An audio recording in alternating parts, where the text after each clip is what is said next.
আমাদের অলরেডি গুছানো হয়ে গেছে।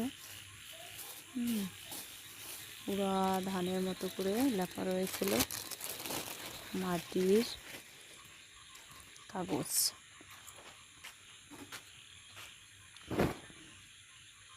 পুরা চাঁদ নাড়া ছিল, মাটি যতটুকু টানছে ততটুকুই করে নিচ্ছি। আর এই দেখো মাটি ডেলা ডেলা করে নিয়ে নিচ্ছি, কালকে বাড়ি চলে যাব। এই যে আমি সব চিকচিকিতে ভরে দিয়েছি, আমার বর এগুলো প্যাকেট করছে। আটার বস্তা 5 কিলো করে আটার বস্তা আছে। কে কে নেবে চলে আসো। ফুলগুলো অনেক সুন্দর ফুটেছে রাত্রেবেলা।